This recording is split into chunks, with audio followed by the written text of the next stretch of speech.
if I told you that small changes in your routine could completely transform your design skills? The truth is, becoming a better web designer isn't about talent, it's about your daily habits. So the first and most obvious habit is to practice every single day. If you can make a habit of dedicating 15 to 30 minutes daily to making something small like a hero section or even smaller like a button, you will get better. If you don't believe me, just take a look at Ashwin Pradeep Kumar on Twitter. He posts 7 designs at the end of every week, and to take it a step further, alongside the designs, he also shares very specific lessons he learned while designing. Which brings me to number 2. The second habit is to keep yourself inspired. If you're building every day but notice that you're not getting any better or making anything different, it could be because you need some inspiration. Or to put it super harshly, you may just have bad taste, and that's fine. Contrary to popular opinion, I think that good taste is something that you can learn.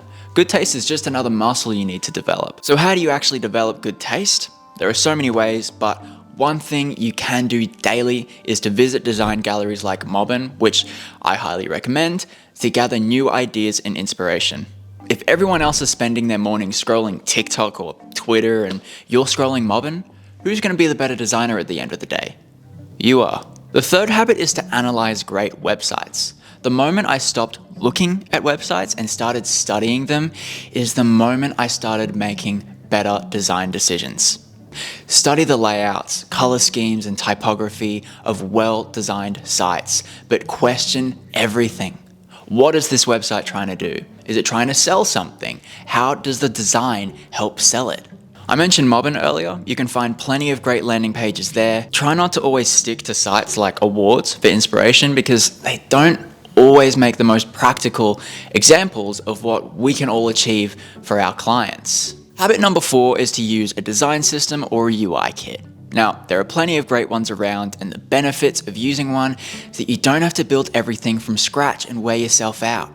Building everything from scratch also puts you in a logical state of mind rather than a creative one.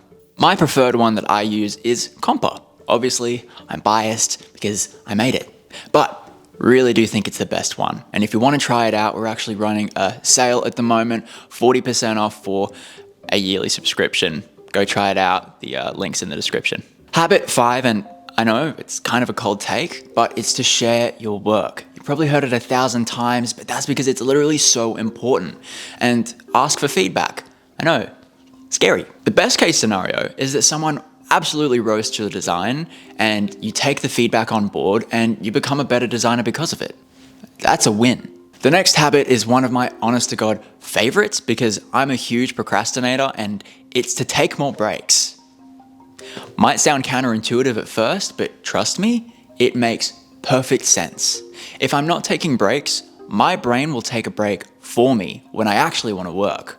So if you're intentional with your breaks, it'll let you laser focus into your work because well, I have to get this done before my break. There's this amazing app called Session, and it's like a Pomodoro timer, but it lets you set your intention for each session, as well as some other awesome features. If you don't know what Pomodoro is, it's basically where you work for 25 minutes and then you break for 5 minutes. Now, the awesome thing about Session specifically is that when you set your intention for the session, you know that this is the only thing that matters until your break. Also, life hack. During your break, walk away from your computer. It's actually hard to do, but don't just start scrolling Twitter and call it a break. Like, actually get up and walk around or do some push-ups at your desk or something, as long as you're not at a screen. All right, habit 7 is to start using keyboard shortcuts. You can significantly speed up your workflow by using keyboard shortcuts, but the real value isn't in the speed, it's in the effort. This isn't a change that you can see, but it is certainly one that you can feel. Because every time you right-click and you search for the option, you're reading through options you don't want, getting distracted, and the mental strain really does add up. Learn keyboard shortcuts and become a power user of whatever design software you use. I used to jump straight into designing and I would quickly get lost, just drawing rectangles for the sake of it and pushing pixels around because I had no direction. Habit number 8 is to make a mood board for every project you take on. It's a great habit because even when it's just a 30-minute hero sections, you've got some direction. There's that famous Abraham Lincoln quote, "Give me 6 hours to chop down a tree and I will spend the first 4 sharpening the axe." Now, when you create a mood board, you're sharpening your axe. Then when it comes to swinging your axe into the tree, aka designing, you'll know where to strike and your axe, aka your mind, will be sharp. Habit 9 is to test unconventional layouts. One of the most important skills you can develop as a designer is problem solving. As a designer, you're solving 100 little problems every day, and the hardest problems in design require out-of-the-box thinking.